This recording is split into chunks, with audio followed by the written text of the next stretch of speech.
들으면 이렇습니다. 하나님은 살아계신다. 하나님께서 보복을 막으신다. 당신은 당신의 든든한 집을 세우실 것이다. 즉 왕이 될 것이다.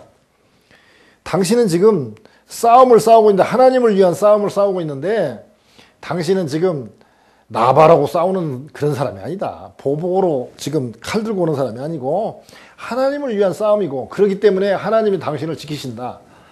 그런데 만약에 지금 이 나발의 가족들, 우리 가족들, 이 남자들 다 죽이면 결국 후회가 되는 삶을 살 것이다. 후회하지 않으려면, 즉 피를 흘리지 않고 나중에 아이고 내가 무고한 사람을 죽였구나 하고 슬퍼하지 않고 마음에 걸림이 되지 않으려면 지금 보복을 생각하지 말고 살아계신 하나님이 계시니까, 그리고 당신은 왕이 될 사람이니까 그런 추호의 오점을 남겨서는 안 됩니다. 돌아가십시오. 그러나 돌아가되 만약에 나중에 잘 되면 나를 후대해 주시기 바란다. 내 여종을 생각해 달라고 그럽니다. 즉 나중에 보면 결국 아비가일이 다윗의 아내가 되어서 왕후가 되죠. 결국 왕비가 되죠. 그런 아주 지혜로운 얘기를 합니다. 근데 여기 아비가일을 보면은 마치 중보자 예수님의 역할을 하고 있어요. 막 화가 나서 죽이려고 할 때에 아이고 그러시면 안 된다고, 하나님이 위한 싸움을 하는 사람이 그렇게 해서 되겠냐고, 마음에 걸리면 안 된다고 얘기합니다. 그러니까 다윗이 나를 보복하지 않게 하나 하나님, 너를 보내가지고 이렇게 막으시는 하나님을 찬송할지다. 그러면서 그 아비가일을 축복해주고 돌아갑니다. 근데 아비가일이 돌아와서 보니까 나발이 술이 취해가지고 왕의 잔치처럼 그냥 거나하게 차려놓고 술 취해가지고 그냥 드릉드릉 자고 있는 거예요. 그날은 아무 말도 않습니다. 아비가일이 참 지혜로운 여인이죠. 아무 말도 않고 있다가 아침에 일어나니까 다윗 얘기를 합니다. 2차 해갖고 다윗이 죽이려고 왔습니다. 그러니까 나발이 깜짝 놀라는 거예요. 아니 지금 다윗은 몇 명 안 되고 사울이 더 크다고 생각해서 했는데, 아이고 이거 다윗이 400명 데리고 와서 치면 뭐 누구 말대로 법은 벌고 주먹은 가깝다고, 아이고 이거 다윗이 와서 죽이면 내가 죽은 목숨이네. 그러고 생각하니까 이제 걱정되는 거예요. 이제 아니 다윗이 400명 데리고 왔으면 또 언제 올지 모르고 또 언제 죽을 목숨이 될지 모르니까, 또 다윗이 또 기분 나쁘면 또 언제 죽일지 모른다는 생각되니까 막 갑자기 돌이 되고, 또 자기가 이거 크게 오판했는가 보다 이런 생각이 들면서 이제 긴장하다 보니까 돌이 된. 이게 술도 많이 마시고 또 걱정 근심하니까 얼굴도 돌같이 되고, 그렇게 된 데다가 하나님께서 38절에 보면 하나님께서 나발을 치심에 한 열흘쯤 후에 하나님이 나발을 치심에 그가 죽으니라 그랬습니다. 결국 나발은 그렇게 죽게 됩니다. 그리고 죽었다는 소식 듣자마자 다윗이 이 아비가일에게 사신을 보냅니다. 내가 널 아내로 삼고 싶은데 오겠냐? 그러니까 막 그냥 즉시 출발합니다. 즉시 출발해가지고 결국 아내가 됐어요. 여러분 아비가일 나이가 몇 세쯤 됐겠어요? 나발이 재벌인데 적어도 그 정도 부를 이루려면 20 몇 살에 부가 이루어졌을까요? 나발은 한 50대쯤 됐다고 저는 생각이 돼요. 그러면 아비가일도 꽤나 나이가 들었다고 보거든요.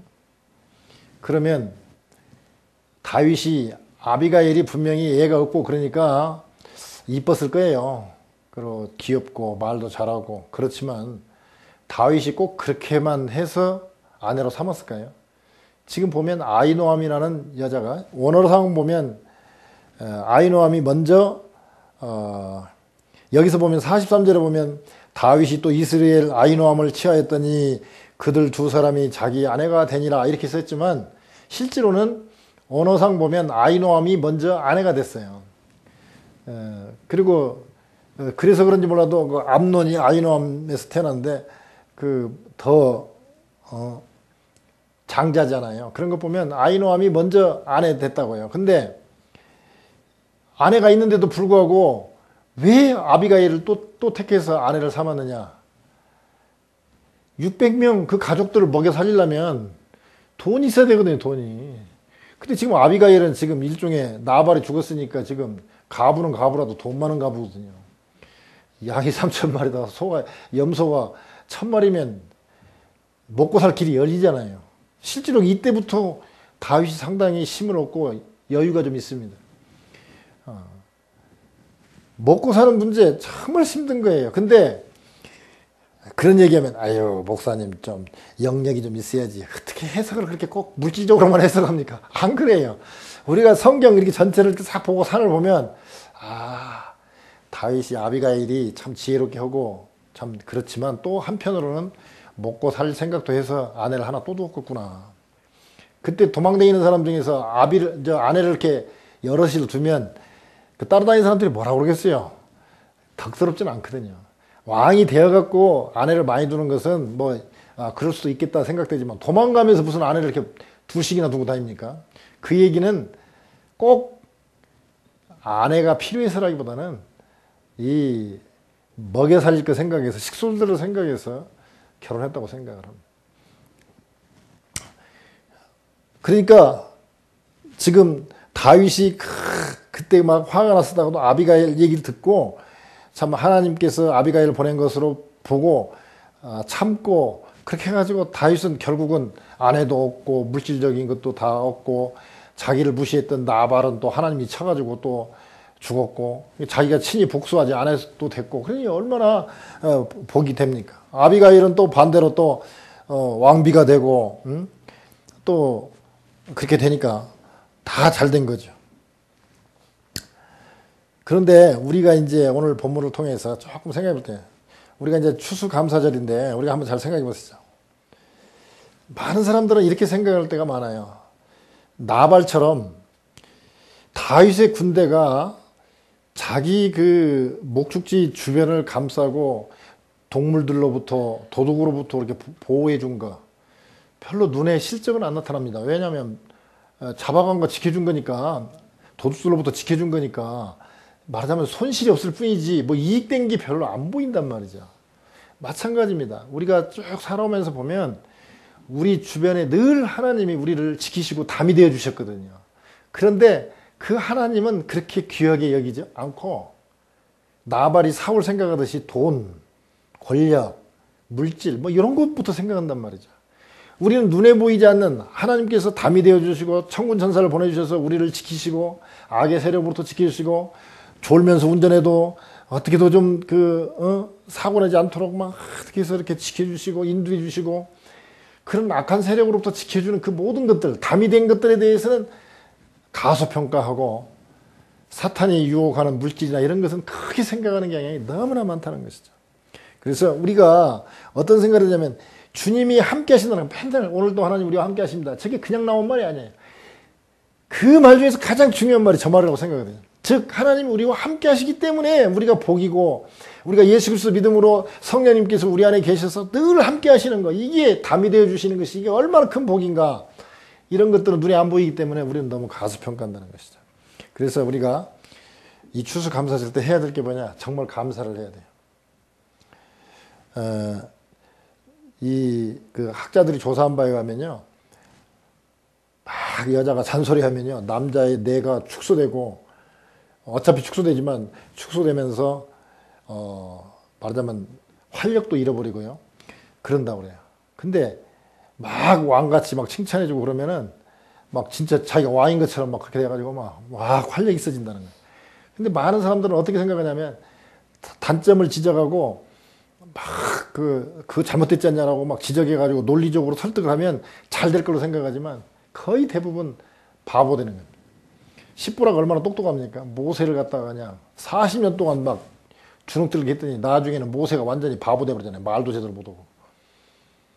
그러니까 하나님이 오직이야 막 모세를 죽일 듯이 하니까 그 아들 40대도 넘은 아들의 할례를 해가지고 내 피난편이라고 그러니까 하나님이 됐다. 이제 네가 남편한테 조금 순종하는구나. 하고 그때 이제 이집트에 가가지고 백성들 끌어오라고 하잖아요. 근데 그런 게 보여야 한다.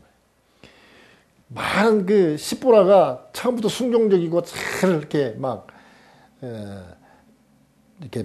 남편을 이렇게 심하게 하지 않았다면 아마 다윗이 모세가 훨씬 더 훌륭하게 일을 했을 거예요. 근데 40년 동안 바보처럼 지냈거든요. 그러니까 우리는 막 하나님께 감사하고 이웃에게 가까이 있는 사람들에게 이 감사를 했는데 감사 중에서 제일 좋은 게 뭐냐면 칭찬하는 거예요. 오늘 주보에도 하나 썼죠. 그 생스기빙에 매월 그 편지 쓰는 거.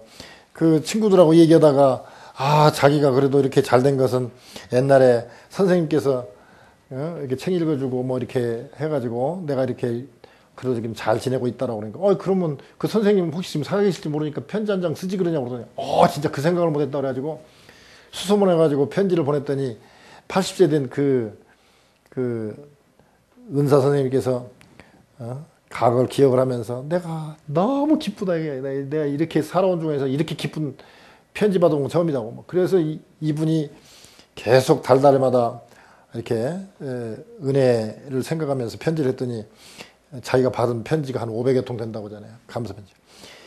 우리는 정말로 인색해요. 남에게 감사는 별로 않고 고맙다고 칭찬하는 것도 별로 않고 계속 질책하거나 섭섭하다거나 그다음에 책임전가하거나 자꾸 그럴 때가 많습니다. 정말 추수감사절 때 우리가 해야 될 게 뭐냐? 정말 감사를 하고 이웃에게 감사하는데 구체적으로 칭찬하는 게 참 중요해요. 장점을 찾아가지고 칭찬해 주는 것, 격려해 주는 것 같이 좋은 게 없습니다. 그렇게 하면 아비가일이 다윗에게 했던 것처럼 하나님은 살아계시기 때문에 우리에게 창피를 주는 사람, 이런 사람들에게 보복하지 않더라도 하나님이 알아서 머리에다 숯불을 올려놓은 것처럼 그렇게 다 처리해 주신다고 그랬습니다.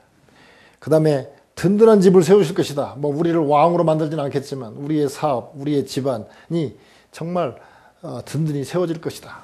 그리고 후회가 없는 삶을 살 것이다. 상처를 입거나 슬퍼하거나 마음에 걸리거나 이런 거 없을 것이다. 그리고 그렇게 감사하고 이웃에게 칭찬하고 감사하고 격려하면 하나님을 위한 싸움이 되기 때문에 결국은 든든히 쓸 것이라는 것이죠.